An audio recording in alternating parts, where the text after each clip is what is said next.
এমন একটা সময়ে মাহফিল উপহার দিয়েছেন যেই সময়ে গোটা পৃথিবী থেকে মুসলমানদেরকে নিধন করার জন্য মুসলমানদের প্রথম কিবলাকে দখল করে রাখছে, ফিলিস্তিনের মুসলমানদেরকে নির্যাতন করতেছে।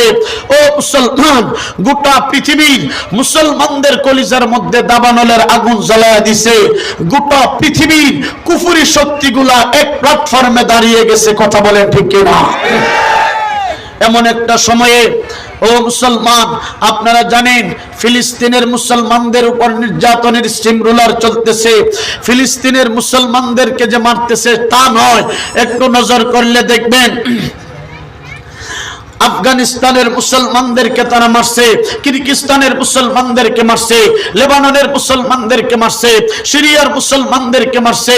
ও মুসলমান, তুর্কিস্তানের মুসলমানদেরকে মারছে। ও মুসলমান, এইভাবে গুজরাটের মুসলমানদেরকে মারছে, সিরিয়ার মুসলমানদেরকে মারছে। আল্লাহু আকবার, এইভাবে মিশরের মুসলমানদেরকে মারছে।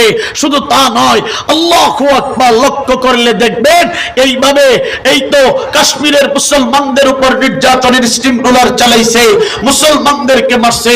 শুধু তা নয়, বাংলাদেশের সাথে পার্শ্ববর্তী দেশ মিয়ানমারের মুসলমানদেরকে মারতে মারতে তারা আল্লাহু আকবার জিন্দা কবর দিয়েছে। 12 লক্ষ মুসলমান বাংলাদেশে এখনো অবস্থান করতেছে। ও মুসলমান, শুধু তা নয়, আল্লাহু আকবার, গোটা পৃথিবীতে আজকে ইসরায়েল নামক ইহুদিবাদীরা, আমেরিকা নামক যারা মানবতার কথা বলে, তারা আজকে মুসলমানের কলিজার মধ্যে দাবানলের আগুন জ্বালায় রাখছে। ও মুসলমান, এর থেকে উত্তোলন হতে হলে আপনাকে আমাকে, নওজোয়ান কলিজার টুকরা যুবকদেরকে বলবো, হাতের মধ্যে চুরি পরে হিজলার মতন ঘরের মধ্যে বসে থাকলে চলবে না। ঠিক কিনা জোরে বলে? এত আসতে বললেন কেন? ঠিক কিনা জোরে বলে? আওয়াজ করে বলতে হবে। ঠিক কিনা জোরে বলেন? ঠিক না রে? ঠিক জোরে বলে। ও মুসলমান, তাই ফিলিস্তিনের মুসলমানদেরকে হেফাজত করার জন্য, বাইতুল মুকাদ্দাসকে আযাদ করার জন্য, গোটা পৃথিবীর মুসলমানদের ইজ্জত আবরুকে হেফাজত করার জন্য যদি সুলতান সালাহুদ্দিন আইয়ুবীর আযান আপনাদের কানের মধ্যে চলে আসে, বাঁচার জন্য নয়, শহীদ হতে কে কে রাজি আছে? হাতুল্লাহ দেখায়।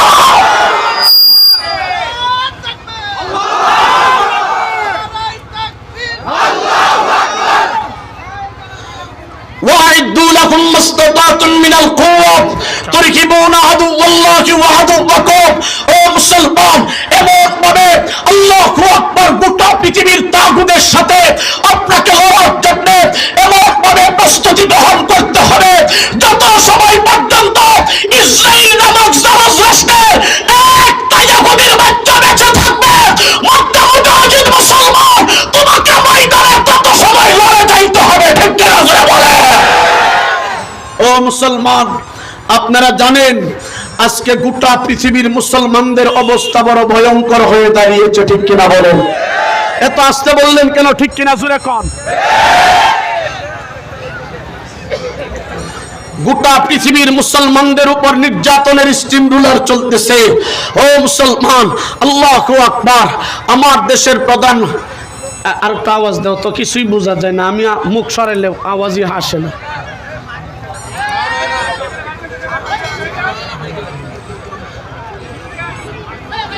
ও মুসলমান, আমার দেশের প্রধানমন্ত্রী সাহেবাকে আমি ধন্যবাদ জানাই।